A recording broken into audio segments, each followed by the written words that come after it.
حضرت اسحاق علیہ السلام کی ولادت۔ حضرت ابراہیم علیہ السلام کی عمر مبارکہ 100 برس اور آپ کی اہلیہ حضرت سارہ کی عمر 90 سال تھی جب ان کے ہاں حضرت اسحاق علیہ السلام پیدا ہوئے۔ ان دنوں حضرت ابراہیم علیہ السلام مک شام میں رہائش پذیر تھے، جبکہ بڑے صاحبزادے حضرت اسماعیل علیہ السلام 14 سال سے مکہ مکرمہ میں اپنی والدہ حضرت حاجرہ کے ساتھ مقیم تھے۔ ایک دن اللہ تعالیٰ نے فرشتوں کی ایک جماعت کو زمین پر بھیجا تاکہ وہ قوم لوط پر عذاب الاؤ نازل کرے جو حد سے گزر چکی تھی۔ یہ فرشتے پہلے حضرت ابراہیم علیہ السلام کے پاس آئے اور انہیں اللہ تعالیٰ کی جانب سے ایک سعادت مند بیٹے کی خوشخبری سنائی چونکہ حضرت سارہ بوڑھی تھیں۔ فرشتوں کی اس خوشخبری پر انہیں بڑی حیرت ہوئی اور تعجب بھی، جس کا ذکر اللہ تعالیٰ نے قرآن پاک میں یوں فرمایا، ہم نے اس کو حضرت سارہ کو اسحاق علیہ السلام کی اور اسحاق علیہ السلام کے بعد یعقوب علیہ السلام کی خوشخبری دی، میرے بچہ ہوگا، میں تو بڑھیا ہوں اور میرے شوہر بھی بوڑھے ہیں۔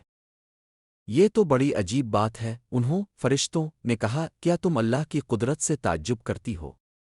اے اہل بیت، تم پر اللہ کی رحمت اور اس کی برکتیں ہیں۔ حضرت ابراہیم علیہ السلام بھی اس خوشخبری پر بڑے حیران ہوئے کیونکہ وہ بہت بوڑھے ہو چکے تھے، لہذا انہوں نے بھی عذرا تعجب فرشتوں سے فرمایا، جب مجھے بڑھاپے نے آ پکڑا تو تم خوشخبری دینے لگے، اب کہاں کی خوشخبری دیتے ہو؟ انہوں نے کہا، ہم آپ کو سچی خوشخبری دیتے ہیں، آپ مایوس نہ ہوں۔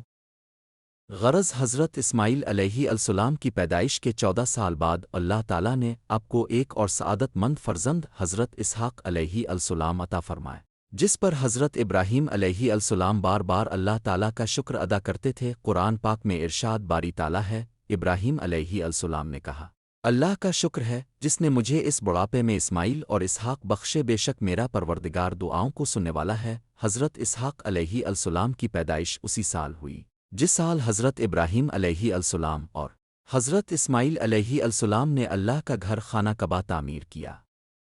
حضرت اسحاق علیہ السلام نبوت کے منصب پر۔ حضرت اسحاق علیہ السلام کے نبی ہونے کی گواہی خود قرآن کریم میں دی گئی ہے۔ اللہ تعالیٰ نے ارشاد فرمایا، اور ہم نے ان کو اسحاق علیہ السلام کی بشارت بھی دی کہ وہ نبی اور نیکوکاروں میں سے ہوں گے، اور ہم نے ان پر اور اسحاق علیہ السلام پر برکتیں نازل کی تھیں، اور ان دونوں کی اولاد میں سالے لوگ بھی ہیں اور اپنے آپ پر سری ظلم کرنے والے یعنی گناہگار بھی۔ حضرت اسحاق علیہ السلام کو اللہ تعالیٰ نے نبوت عطا فرمائی اور اب کی اولادہ بنی اسحاق کہلائی۔ بعد ازاں بنی اسرائیل میں جتنے بھی نبی پیدا ہوئے سب کے سب اب ہی کی نسل سے تھے۔ چنانچہ قرآن پاک میں اللہ تعالیٰ فرماتا ہے، اور ہم نے انہیں اسحاق علیہ السلام اور یعقوب علیہ السلام بخشے اور ان کی اولاد میں پیغمبری اور کتاب مقرر کر دی، اور ان کو دنیا میں بھی ان کا صلہ عنایت کیا، اور وہ آخرت میں بھی نیک لوگوں میں ہوں گے۔ حضرت اسحاق علیہ السلام کی شادی۔ حضرت اسحاق علیہ السلام کی شادی حضرت ابراہیم علیہ السلام کے بھائی ناہور کی پوتی رفقہ سے ہوئی۔